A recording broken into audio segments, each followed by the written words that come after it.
Hello, today we're going to be talking about World War II from the Homefront. Now, what is the Homefront? The Homefront is from the US's perspective. So we won't be talking about Hitler or Stalin or Hitler's invasion of Poland. Instead, we're going to be talking about the US's involvement in the war before, during, and after the war.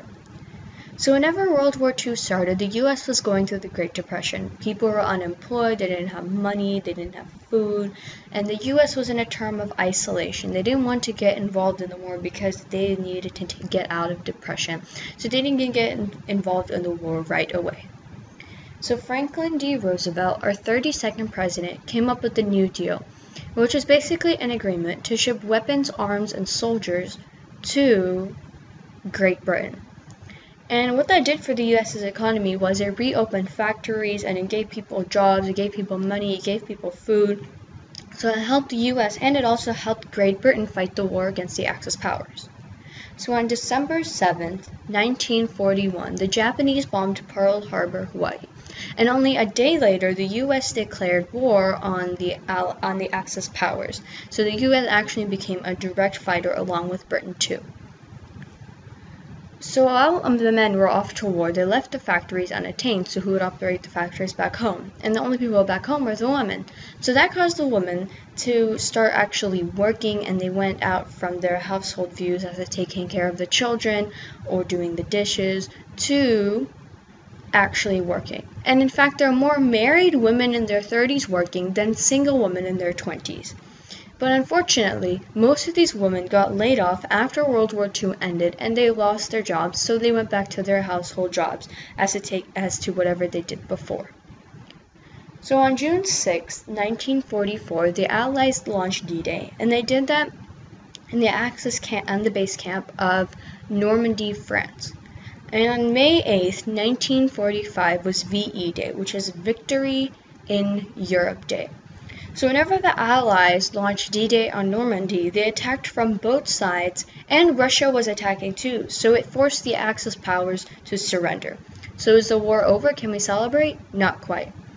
The Japanese are very fierce soldiers. They never gave up and they never surrendered. And that was because if you were a Japanese soldier back then and you lost a war, you don't even want to bother coming back home because you'd be shunned from your family in the city. So for the Japanese soldiers, it was either win or die. So America started a tactic called island hopping, which was going from island to island, claiming it for U.S. soil in hopes of getting closer to mainland Japan. But unfortunately, they had to kill off all the Japanese soldiers on that island, so a lot of people were dying. So on August 6th and August 9th, 1945, Harry Truman, our 33rd president, made the decision to launch the atomic bombs on cities in Japan. And that was the first time somebody launched an atomic bomb. And let me remind you, that is a bomb, not a mushroom. It looks like a mushroom. And they launched it on the cities of Hiroshima and Nagasaki. So on September 2nd, 1945 was VJ Day. So Japan surrendered because of the atomic bombs. And finally, the war was finally over.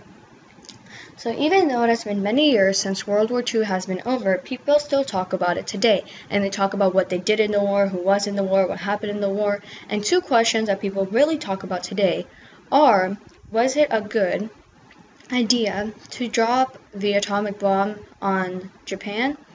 And some people think yes, because the war would have gone on for many more years and there would have been many casualties if they had not dropped the atomic bomb. So it ended the war faster. But some people think no, because the invention of the atomic bomb caused the Cold War and it killed a lot of people. 70,000 people died instantly and another 70,000 people died because of radiation. Not to mention their descendants have radiation too. Another question people talk about is, was Hitler a good or bad leader? And some people think, yes, he was a good leader, he was charismatic, he was a good public speaker, he had a dream and a vision to restore the former glory of Germany. And some people think, no, he was a megalomaniac dictator, he was not compassionate, he wasn't a good leader, he killed over 6 million Jews, he was very judgmental. But it really depends on your personal truth of a good leader, and it depends on what you think. So what do you think? Thank you for watching.